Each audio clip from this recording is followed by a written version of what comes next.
Alright, magandang gabi ulit mga pade. So nandito naman ulit kami sa Alginad campsite. Dito sa campsite na to, alos lahat, nandito na lahat yung mga campsite. Meron mga mga dabab, yung mga nagmumotor na apat yung gulong, yung dabab yung tawag na dito, yung 4x4 na na motor. So nandito tayo, ayan. Dito tayo sa loob. Ayan, meron tayong isang kasama dyan na sasakyan, pero pupunta natin yung kema na yan kung dyan ba yung kwarto ng Maneo. Ang problema, baka hindi dyan. Papalabasin tayo nito ng hindi oras. So i-check natin yan. Tara, baba muna tayo.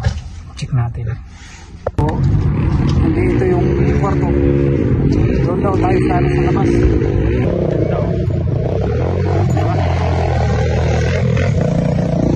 So dito yung entrance. Yan. Oh. Yun, ganda. So lahat ng lahat ng campsite nandito na lahat. Mga dabab nandito sila. So Tumama road din yan, papuntang Tumama yung dyan. Dito papuntang Alginad, papuntang Kasim, yan, papuntang Hail dyan, papunta doon. Okay, so tinan nyo yung view sa harapan natin. Halos lahat yan.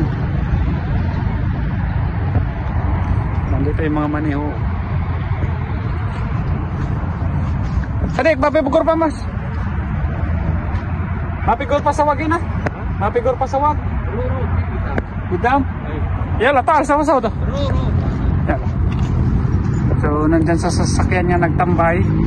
So pupunta tayo dun sa sa kwarto ng mga Maneo. Ayun o, si Sudani o. Yung naghahalaga dito. Madilim. Hindi kagaya dun sa kahapon na pinunta natin dun sa sa tawag nito sa Malham. Pero nandito lahat yung dito. Ang dami dito. Maraming mga bata dito na naglalaro ng mga dabab. Ayun o, dabab po.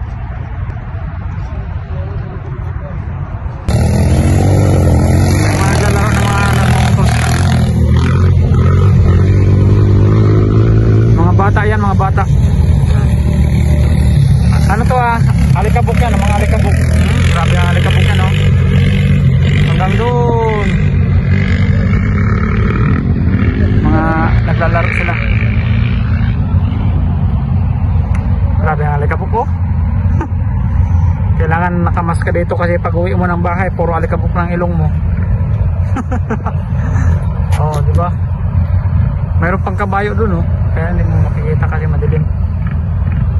Ganda ng gate nila, oh. Mga ilaw pataas. Doon sa dulo meron pa doon.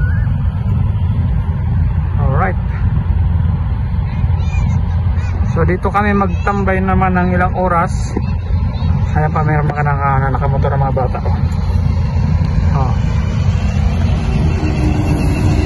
Palikabukan tayo niyan.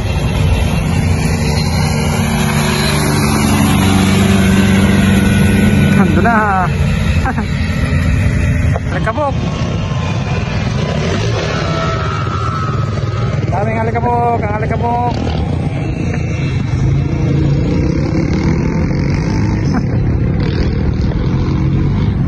Alright, so balikan ko kayo mamaya mga pare kung anong oras na naman kayo makauwi dito. Malamang alas 2 na naman kayo makakauwi dito. Kagabi, mga mag-alas 2 na kami nakauwi. Galing kami ng Malam. So dito ayan na naman tayo. As usual, desierto na naman ulit. Camping na naman sila.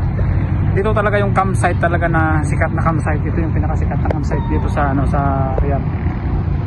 Yan. Dito sa Alginad. Tumama Road. Yan. Marami naglalaro dito ng mga nakamotor na yun, mga dabab. Okay.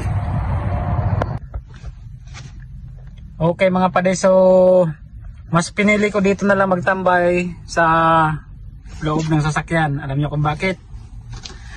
Ang amoy hindi kaya ng sikmura doon sa kwarto ng mga amal, yung kwarto ng ng mga namamahala dito sa dito sa campsite. Yung mga tao nila dito na nagbabantay, doon ang kwarto yun. Ayun, dun sila. Dun, no? Yun. So, hindi kaya yung umoy. Kaya dito na lang tayo sa sasakyan. Mas mabuti pa. Meron nga isang maniho din dito. Hindi siya pumasok, Indiano. Hindi siya pumasok doon kasi grabe ang mga amoy ng mga ano, mga nagbabantay. Hindi kaya. Mabuti kahapon, okay pa yun. Sila Yemen kasi mga kakilala ko yun eh. Mga maniho doon, sila Indiano din na mga nakakasama natin sa ibang istirahan na pinupuntahan. Pero ito kasi, yung mga tao dyan na nakatambay is yung mga nagbabantay dito sa lugar na to, dito sa mga campsite na to. Kaya, alam nyo naman, disyerto, walang tubig, hindi talaga maligo yan. Pero kahit na may tubig, hindi yan naliligo. Alright, so balitaan ko kayo mamaya mga pare kung anong oras na naman kayo makauwi. Alright mga pare, so time check alas 3 Gis, nandito na kami sa bahay. Grabe pagod, puyat. So anong oras kami umalis dito? Kaninang umaga, ay hapon na pala yun, alas 6 ng hapon. Tapos bumalik kami dito sa bahay ngayon, alas 3 na ng madaling araw. O, diba? So, ganyan ang buhay maneho dito sa Cariana, Saudi Arabia mga pare. Ayan, no, shout out sa inyong lahat. At ingat-ingat palagi sa biyahe. Alright, bukas ulit. Masalama.